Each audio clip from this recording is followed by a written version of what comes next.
Good evening दोस्तों। आज बात करेंगे बोन मैरो एग्जामिनेशन की कि बोन मैरो एग्जामिनेशन क्यों करवाया जाता है, कैसे होती है, इसकी रिपोर्ट को कैसे समझना है, कितने में होती है, करवाते समय क्या सावधानी रखना है, क्या खतरे हैं, ये सब हम लोग जानेंगे। तो बोन मैरो एग्जामिनेशन एक टेस्ट है जो कि बहुत कॉमन तो नहीं है, लेकिन खून से संबंधित बीमारियों के लिए प्रायः ही कराया जाता है। तो उसी को हम लोग इस वीडियो में समझने वाले हैं। तो सबसे पहले अगर बात करें कि बोन मैरो एग्जामिनेशन का मतलब क्या है, तो बोन मैरो एग्जामिनेशन का मतलब है कि जो बोन मैरो है उसके सेल्स को एग्जामिन करना, उसको देखना, नॉर्मल एबनॉर्मल फाइंडिंग देखना, सेल्स के मैचुरेशन को देखना, और बोन मैरो के अंदर किसी तरीके का इन्फेक्शन है या कोई कैंसर है या कोई कैंसर बाहर से आ गया है, वो सब हम लोग देखते हैं। तो बोन मैरो होती क्या है, बेसिकली ये जो बोन है उसके अंदर मैरो होती है, वहाँ पे सेल्स बनते हैं, तो उसी को एग्जामिन करना रहता है। बेसिकली हड्डी के अंदर की जांच ऐसा बोल सकते हैं बोन मैरो। बहरहाल क्यों करवाया जाता है, इसके इंडिकेशन या ऐसा समझे कि यूज की बात करें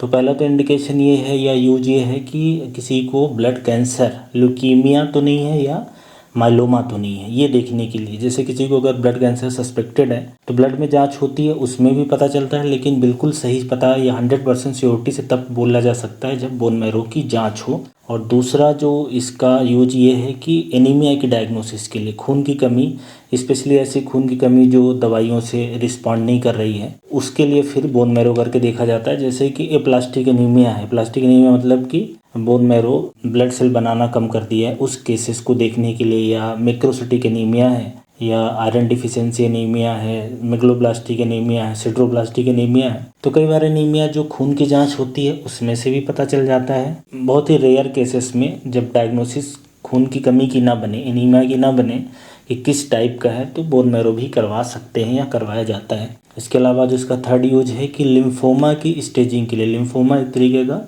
लिम्फ नोड का कैंसर है, वो बोन के अंदर गया है कि नहीं, तो उस कौन सी स्टेज का है वो जानने के लिए। इसके अलावा अगर किसी को बहुत दिन से फीवर आ रहा है और फीवर किस कारण से वो ना पता चल रहा हो, तो करवाया जाता है बोन मैरो। कि कहीं बोन मैरो के अंदर तो कोई चीज़ नहीं है, कोई इन्फेक्शन या कोई और चीज़ मिल जाए, है तो नहीं ऐसा जिससे बुखार आ रहा हो काफ़ी दिन से।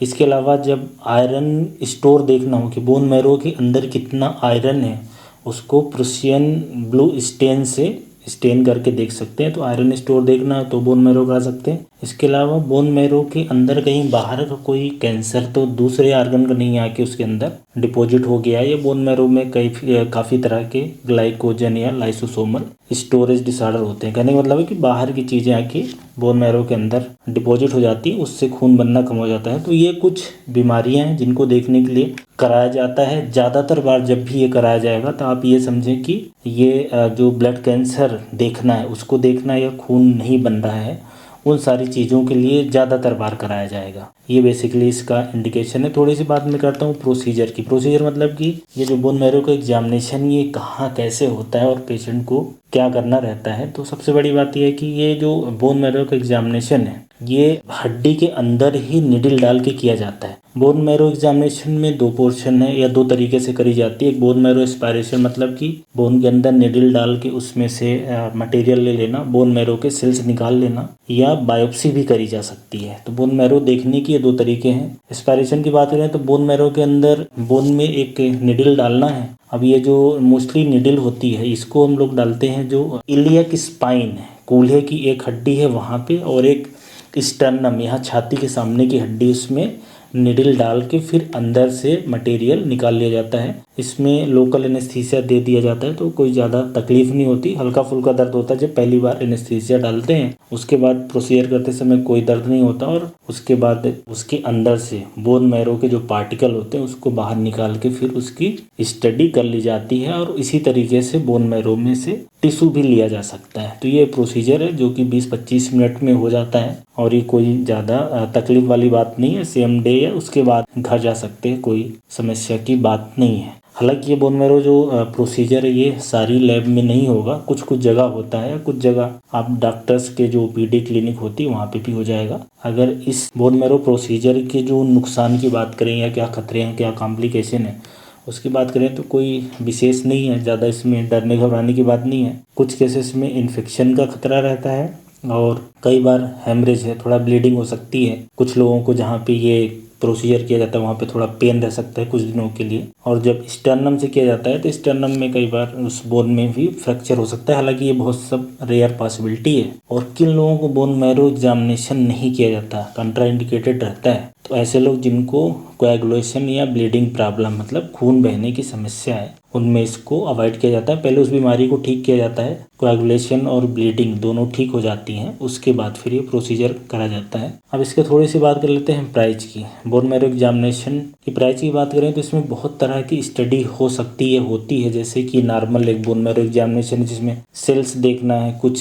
चीज़ें ऐसी होती हैं, कुछ बोन मैरो में जो अलग अलग ट्यूमर के मार्कर्स हैं वो लिखे जाते हैं, कुछ बोन मैरो के अंदर स्टेन्स वगैरह दिखे जाते हैं। तो किस तरह की रिपोर्ट है, आपके डॉक्टर को क्या क्या चाहिए, क्या बीमारी सस्पेक्टेड है, उस हिसाब से इसका प्राइस रहता है। तो एक मोटा मोटा आप ये समझिए कि कोई 3-4 हज़ार नॉर्मल केस में लगता है, और स्टेनिंग मार्कर वगैरह लगाना हुआ तो और महंगा भी हो सकता है, 8-10 हज़ार तक हो सकता है। तो इसमें थोड़ा सा समय लगता है, तो इसलिए थोड़ी सी इसकी प्राइस भी ज़्यादा होती है। अब अगर इसके बोन मैरो के जो रिजल्ट है, अगर उसकी बात करें कि आपने जांच करवा ली, अब रिजल्ट को कैसे समझना है, ये क्या उसमें लिखा रहता है। तो जो बोन मैरो के अंदर रिजल्ट रहता है उसमें जो बोन मैरो के सारे सेल्स रहते हैं, बोन मैरो के अंदर क्या होता है, सेल्स रहते हैं अलग अलग, WBC, RBC और प्लेटलेट। इस सीरीज के सारे सेल्स के बारे में लिखा रहता है कि उनका नंबर कितना है, किस साइज के हैं, वो सारी चीज़ें मेंशन रहती हैं, कितने सेल्स हैं।